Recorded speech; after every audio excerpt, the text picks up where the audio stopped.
Good morning, everyone. My name is Tamás Harangozó. I would like to welcome you in our November online discussion on behalf of EPALE and the European Basic Skills Network as well. Today, we are going to discuss a very forward-looking topic that we are going to work more and more in the future with. This is future-oriented skills development with a special focus on adult learning. And when it comes to future-oriented skills, one of the components and one of the questions that may arise, how we define future-oriented skills, and also how we use data and evidence to create for a future that require a wide range of skills for adults on the labor market and in life in general. Today, we are going to have a video session with two invited experts. After that, we are going to open the forum discussion with two specific questions. We would really love to hear what you think about the future-oriented skills with your needs and your profession. So we propose two questions for the forum discussion. One of them is, what are the most important future-oriented skills for you and your organization? And the second, do you make use of any data for designing such a future-proof programs, so to say? The forum discussion will go until 4 o'clock in the afternoon, and you're more than welcome to share your thoughts, comment on each other's ideas and comments as well. But for now, I'm turning to our first guest, Professor Anka Groth-Lüschen, who is the director of the Department for Vocational Education and Lifelong Learning, and also a researcher in adult learning. Hello, Anka. Thank you for joining us today. I think you're muted. Yes. Good point. Thanks for having me, Tamás. Hello. I understand much of your professional focus landed on PIAC and how different nation states receive this and how it has been communicated throughout the media. So that's why I would like to hear about your experience. What does PIAC tell us about the current state of adult learning and skills in different countries? Mhm. Okay, thank you for asking. Actually, we would say that the PIAC has, for many countries, kind of a disappointing and disappointing findings. So the skills did not rise. It's human capital of economies of societies did not improve the way they did before. The decades before had a kind of a positive development over time. This came to an end. In some countries, we have skills declines, and the majority of countries, we have kind of a stagnation. And only two countries, that's Finland and Denmark, managed to improve their overall skill levels. And given that a human capital of a society is the most driving, the major driving factor for the economic development of societies, this is a concern for countries. That's the OECD discourse, the OECD notion. Of course, from adult education and learning, we would also add that there's more than the human capital approach. There's also a question of humanistic individual development as well as development of societies in terms of social cohesion. So we have, at first, we have declining skills or stagnating skills. And second thing is the shares of low skilled people are large and too large for the societies we have. Third negative or problematic finding is that the skills gaps are rising. So we have rising gaps in many countries. Germany is special here again, as always. And with the second OECD report, we also know that the adult learning and education participation is declining in several countries. That is partly a question of how the data were collected. But given that the skills declines are huge and massive in some countries, this is not only a data effect. And moreover, we find in most of the countries a lack of policies. We don't have really substantial strategies for adult education and learning, and we don't have substantial literacy strategies. So if so, then it is kind of an add-on to the existing programs, but it's never really a funding that allows people to develop their literacy skills from scratch, for example. It's somehow better for language provision with adults who are recent migrants or arrived in a country. From our level one investigation, we also see that the adult education participation within level one is stagnating, especially in Germany, but in many other countries, although there has been kind of an effort to motivate people to join in. And that says that the overall approach, the educational system is not ready to, the adult education system is not ready to really reach out to people with low skills. And one very difficult finding is that across countries, the feeling of political efficacy is very low, not only in people with low skills, but we call, there's a new effect that we hadn't seen before, and we call it flipped political efficacy. And that is that in countries with very low feelings of political efficacy overall, the high-skilled people tend to not believe in their governments anymore. They lost trust in their governments, while low-skilled people have a tendency to trust these governments more than high-skilled people. And when you look at these countries, it's countries with a right-wing or populist regime or government. And that's very concerning, because obviously people with low literacy skills are kind of an easy victim for populist propaganda.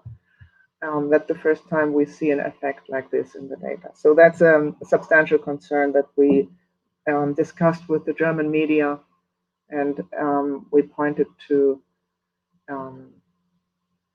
to the government and the education ministry that investment in literacy is not only investment in human capital and economy, but it's also an investment into a democracy and social cohesion.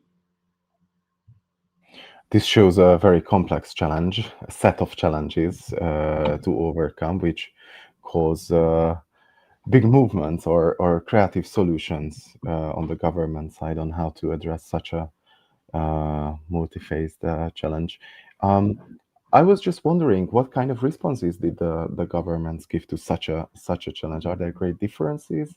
Is there a consensus in different countries that you looked into? Okay, there's an overall consensus that the share of level one population is concerning. That's what media report, and that's what policymakers and governments comment on. So that's a concern. But countries are so different. We did the media discourse study, and we see, for example, in Canada, there's a surprising silence about the findings. While 10 years ago that was huge, Canada was the most discussing country, and if there's something in the Canadian media and government actors, then it is in the provinces, because Canada had the provinces in the data. Chile, for example, only focuses on school and school policies. It's really a school-oriented discourse in Chile. England has a completely different discourse that focuses what they call overqualification, that this addresses the expensive bachelor program system, while on the other hand, they discuss the lack of productivity, which seems to be a discussion in England. So this became connected to the PIAC. They want to rise productivity, and OECD, especially Andreas Schleicher, has told them, if you want to rise productivity, then please invest in adult skills. Germany discusses we have the increasing gaps. We are the world champion in having gaps in our educational system, so that's what we discuss. Ireland was the country that discussed everyday life activities and smartphone use. So is the smartphone use a reason for declining skills? Israel has said that's okay, that's only the Arab population. Israel has a huge decline of skills, but they say that the Arab population, and that's due to the recent Netanyahu policy, 10 years of Netanyahu policy. All the ultra Orthodox men became a problem. Portugal discusses that they have no continuing increase. They are disappointed because PISA had shown them a steep rise in their educational system, and this came to a stagnation now. Switzerland sees funding cuts and discusses that, and the USA discusses the presidential election in the end of 2024. They discussed whether too many people with low skills are, again, a victim for a populist discourse and would vote for Donald Trump and believe his lies.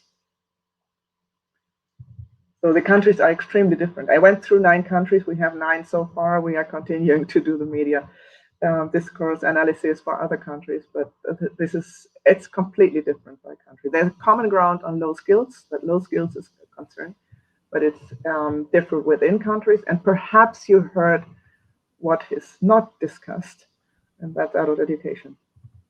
Neither as a problem, like the gaps or the decline in skills, nor as a solution, like adult education programs.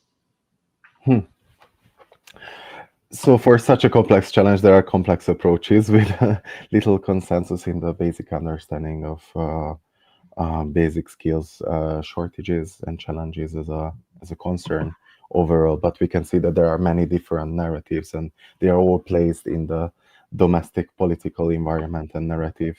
And can you tell us what other countries are you going to look at?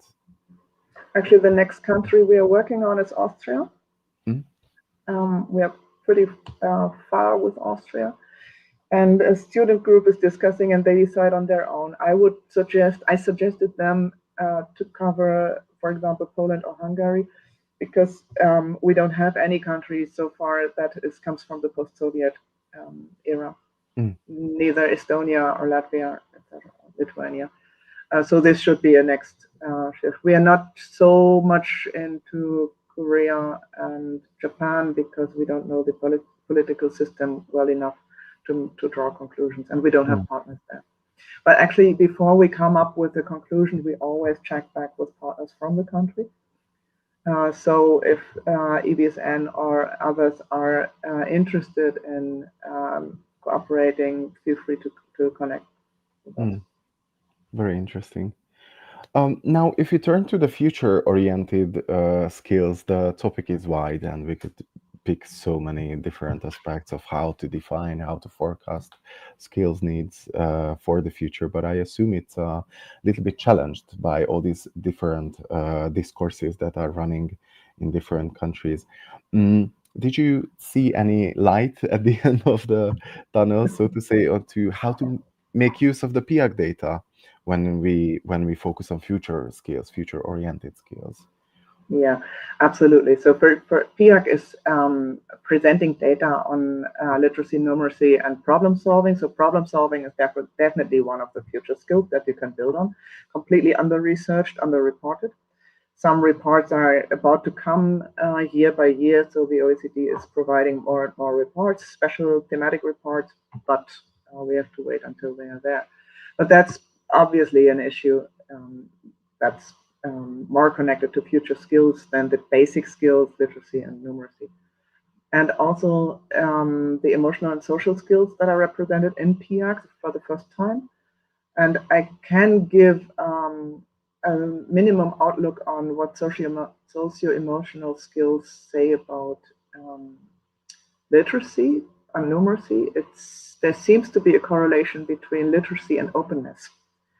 So the more literate people are, the more open they are as a character, as a personality, and you can develop your personality towards the personality traits that you want to develop.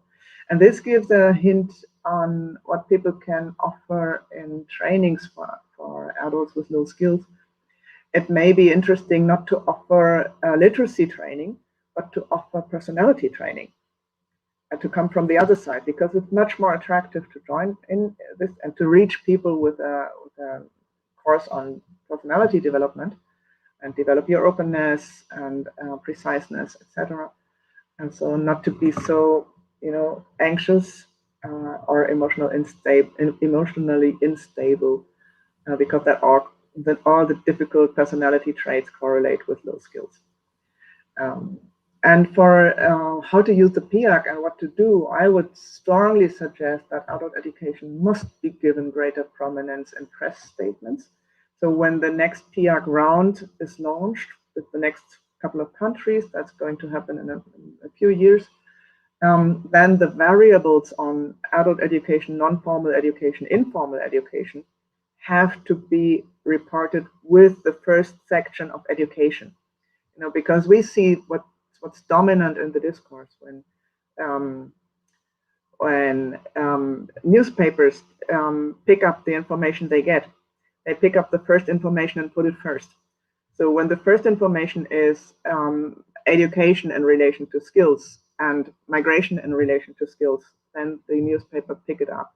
If adult education only comes at the very end of the press release, the newspapers tend to cut it out. And in the recent press releases, the variables have not yet been presented or used. And I would say this was a huge mistake, and I advocate for not doing that again, and to really present the adult education variables in the very early education section and draw the attention to them that way. And that means researchers from the field of adult education are needed very closely in cooperation with the national project management of OECD. In all these countries, you have a national project manager with some staff, and they are usually open to discuss with people from the field, the people who bring their knowledge about the adult education system. So search the contact and influence toward them that they have adult education on their agenda and advocate for it. Associations need to launch statements, and I see that EBSN is preparing a statement. I find that really important, and I'm going to promote it everywhere.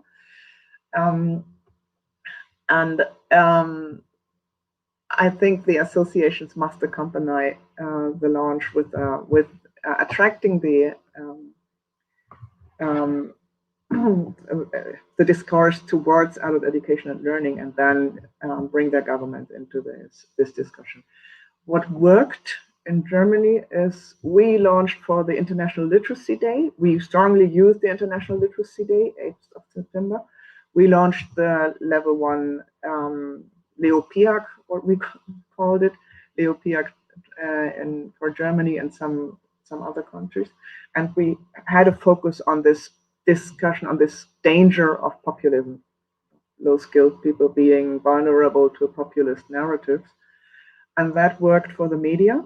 The media really picked it up, and we had a huge media coverage in Germany this summer. And it worked with the educational ministry on federal level as well as on the national level. We did every step together with them. Of course, we asked them, are you fine with us doing this kind of, setting this kind of discourse? And they said, yes, go ahead. Sounds good. Try it. And the feedback is it worked. It was really important to convince the educational minister to relaunch the next literacy decade program. We don't know about the funding yet, but there is going to be a national program. And that was a bit under pressure because the current literacy decade is going to end in 2026. It paints us a really, really interesting picture where we focus on now in this discussion on evidence, data, something that is objective, that is, of course, embedded in a highly subjective context in society, affecting lots of different factors. So it seems like the question is not only how we can use evidence for defining and preparing for future skills, but also how we communicate that evidence and in what narratives are we building. That's a very interesting point.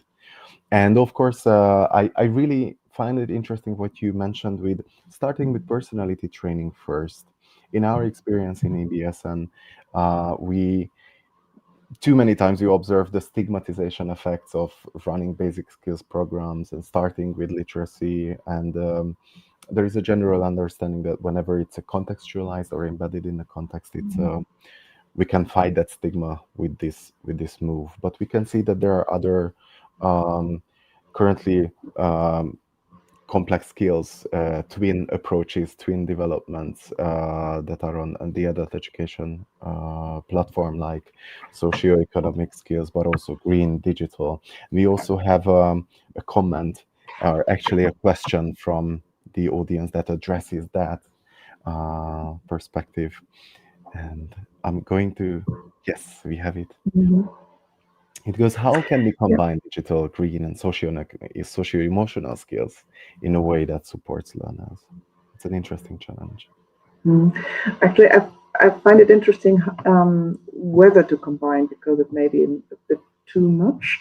However, I accept and I find it interesting to see that the social emotional aspect is in all of it, like digital AI. We have a feeling towards AI, we have a feeling towards climate action. Um, I can't share precise programs. I can share what the Excellence University of Hamburg has as a strategy. We call it twin transformation. That's sustainability and digitalization, AI in a way. And we try to ask ourselves each time we do something towards artificial intelligence or digitalization, do we have an aspect of sustainability in it that we can consider? For example, it's too expensive, too energy consuming. So how can we work around that? And on the other hand, each time we do something in terms of sustainability or education for sustainability, etc., can we improve our performance with integrating digital tools, apps, whatever? So that's how we combine things. We teach ourselves to keep the combination in mind. That's a very interesting approach on an institutional level, and one way of understanding that in this embedded context. Great. Anke, thank you very much for this interesting insights. This really gave us a lot of food for thought that we can pick it up later. I understand we might come back together to say goodbye at the end of the video stream. Thank you for your thoughts again. And now I'm turning to our second guest, uh, Mr. Zoltán Várkonyi, uh, who is the head of secretariat and also the Secretary General of the European Basic Skills Network. Hello, Zoltán. Thank you for joining us. Hello, Tamás. Thank you for inviting me. We have heard a lot of interesting ideas from Anke. Also, she touched upon the role of international networks, policy networks, practical networks, in addressing such a challenge and using and communicating evidence that are collected by these surveys. What is your take on this? What role do you see for European networks like EAE, EBSN, other networks in amplifying the messages of the PIAC survey or any other evidence? Yes. When we talk about PIAC, we talk about incredibly rich data set, and data doesn't speak for themselves. So this is where European networks come in. Networks like EAEA, EBSN help to translate the PIAC results into clear messages where different stakeholders like policymakers, providers, local actors can interpret and directly address their challenges via these data interpretations. We try to avoid the trap of only talking about rankings. Instead, we ask what needs to change in our system, in our practices. Who should do what? What is the role of ministries, agencies, providers, and the communities? With the new Union of Skills and the Action Plan of Basic Skills, we have the real political window right now. At the same time, we want to keep basic skills visible on the agenda by constantly linking PIAC data to these new initiatives. I think it's important to have a constant discourse, especially in the light what Anke mentioned a moment ago, how this discourse taking place in different countries and how some countries are not really focusing on this area. So an example could be the joint EAE-EBSM position paper on PIAC. This paper doesn't just highlight the most striking results and tendencies, but it also frames as a call to action for better policies, for more investments, for stronger programs. We issued this joint statement right after the publication of the second cycle results, and we continued this with further discourse on the conferences and seminars. At the moment, we are also in a process of promoting discussion with EEA and EBSM members on a very simple but important question. What is the answer to low skills? In this discussion, we are reflecting on the key findings of the new OECD trends in adult learning. We talk about declining participation, increasing skills gap, lack of motivation, and other barriers. But we also want to show that we shouldn't only focus on the problems and the barriers, but we have to see adult learning as part of the solutions, which often the discourses miss this point. So we ask, how can we make adult learning a shared societal goal, not just a niche sectoral concern? The outcome of this discussion will feed into a policy brief later on, and we are going to publish it next year. And we are going to organize a webinar, which will be an open webinar for everyone, on the 13th of January to discuss the recommendation and the conclusion of this whole discussion process. PIAC becomes part of the conversations through our conferences, webinars, online discussions like this. We had a separate workshop in the EPALE community conference in Brussels on basic skills. So all these forums helps to involve the community and maintain the topic on the agenda. Yes.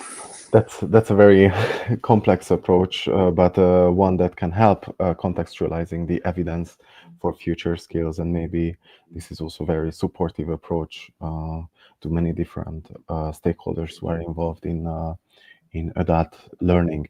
If we focus now a little bit on the people, our learners themselves, what are the typical directions or directions that work that these networks can take when they try to break this cycle of decreasing participation and the increasing skills gaps too? Is there an approach that works? Well, if we look at the PIAC data, one of the most worrying messages is that the adults who would most need learning are often the least likely to participate in any form of education and training. So we have a very challenging question: how we can help to change this pattern, how we can reach out the ones who are the most in need in basic skills. And in this aspect, I think we have to highlight that every learning starts from basic skills and learning to learn So all the discussion about future skills has to be framed in a way that basic skills, learning to learn skills, are part of the future skills. This is what we know for sure, that learning to learn is the key skills in the future skills.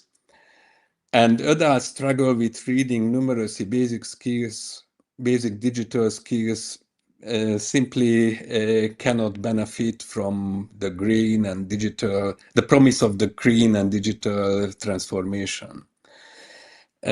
So we have to think that basic skills, transversal skills, are part of the whole future skill set and not something we can dedicate that as a separate group of people needs these specific skills. Every effort has to take into consideration, every discourse on future skills need to take this into consideration.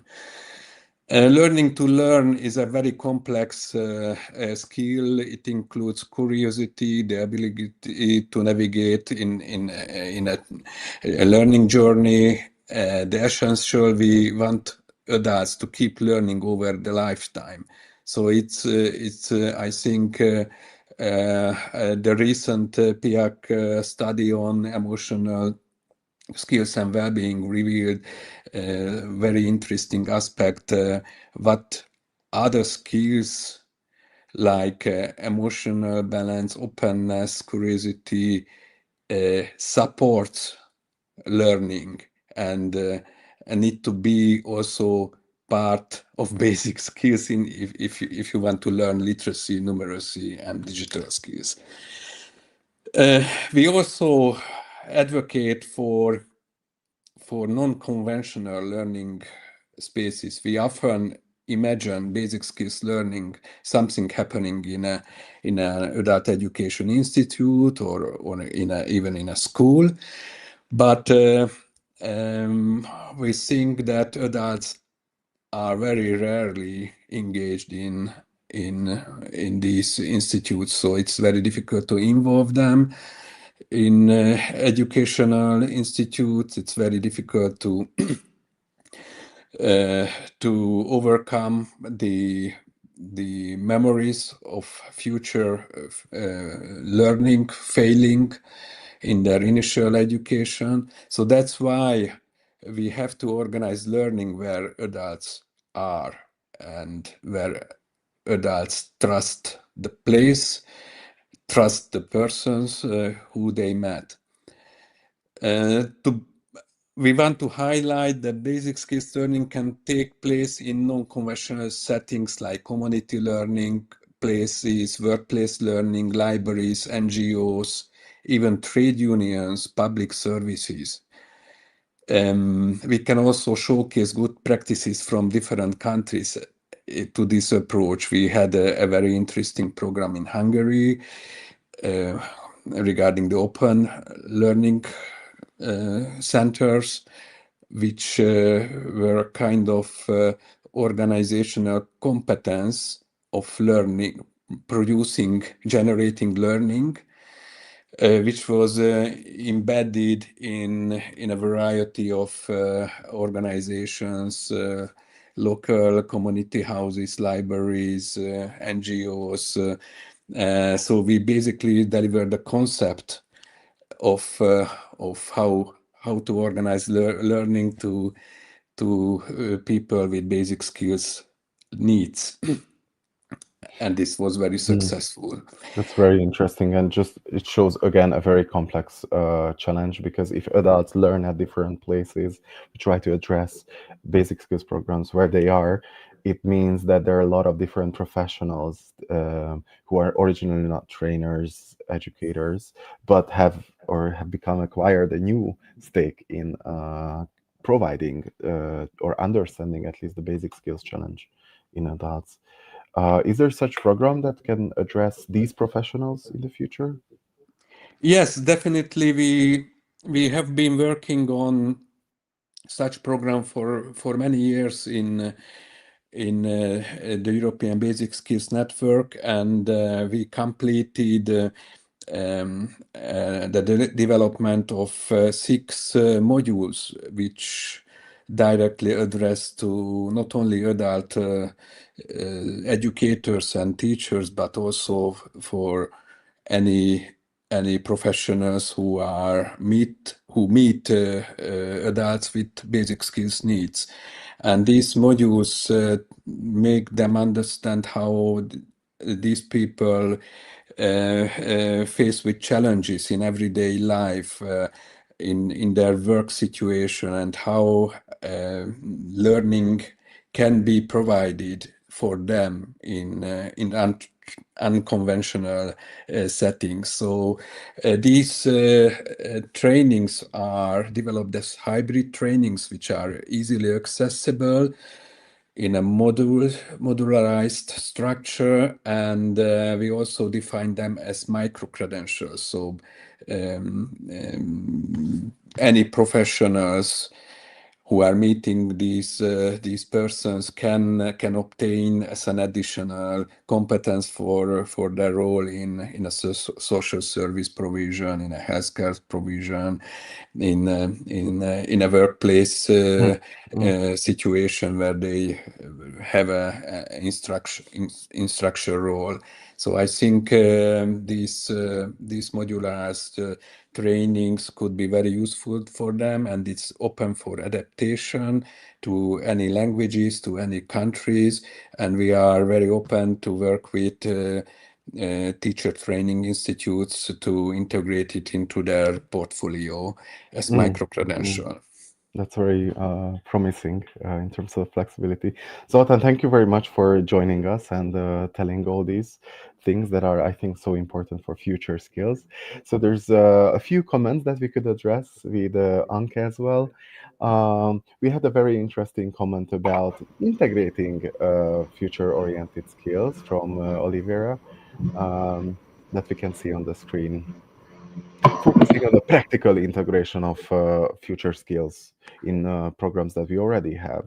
And I think, Anka, you touched upon this a little bit with the twin transitions on an institutional level. Do any of you would like to address this question? Actually, I would just say I can report from the German Folk High School Organization or Association, Mm, DVV, DVV. They started conferences with for all the folk high schools in Germany mm, um, to discuss the future skills. And what we say, so my focus on civic education um, also says that people who are in language courses or in adult basic education activities can, of course, have an interest in, for example, the history of the city they are in. And that's kind of a civic education part of the adult basic education course. So they start using the material that mm, the course tutor brings in on well, the city of Braunschweig has a strong history as or interesting history. Um, so that's probably an approach to just use the topics of future-oriented skills. So what does it mean to have an open, emotionally stable personality? But mm, um, again, mixing things together sometimes means you have less time for the things you initially wanted to do. So this is probably a concern and a dilemma that we can't solve by just adding future skills to the mm. existing trainings that we have. It's so interesting that this focus that developed over this discussion, collective learning from the past, collecting evidence about the present, and also looking at the future programs in a horizontal way, or transversal approach. Anke, Zoltan, thank you very much for joining us. We have a very interesting question as well that I would like you to address, potentially with one keyword that first comes into your mind. I would like to ask my colleagues to show it. What's the future of adults in general in Europe? Give us an impressive catchword.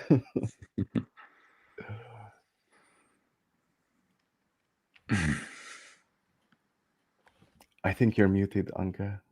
Or... The future of adults, not adult learning. Of adults. The adults will be the ones who stabilize democracy. Mm, So if it's not us, our children won't do it because they are too young and they are too vulnerable to mm, populist narratives, and the boomer generation is going to retirement. mm, So the adults that are currently the pillar that democracies rely on. hmm. I like that. Zoltan, any impressions on your side? Yeah, I think it is very important to find the purpose of life for everyone in order to be motivated to take part in society, to take part in democratic institutions, to take part in even in the working life. So I think adult it is a challenge for adult learning to frame learning not only just to gain competencies for example for work, but also to gain competencies to redefine our life purposes as well, especially in such a fast changing environment and technical development. Thank you very much. We really appreciate both of your insights and presence here. We hope to meet you on EPALE in the future too. Thank you very much. And now I would like to turn to our audience. Let us continue the forum discussion on future-oriented skills, on how to use evidence. With our experts, we have looked through how to generate what evidence can we use, but we also found that it's quite important how we communicate those evidence. We also agreed that there are a wide range of skills that are involved in the future as well, which describe a learning culture where learning to learn and a whole range of skills come into play. And of course, we also highlighted some need for advocacy for adult learning in general. So thank you very much for staying with us. Let us continue the dialogue in the online discussion part. And I would add the third question: what is the future of adults in Europe? Let us know your thoughts about that too. Thank you very much and see you in the chat.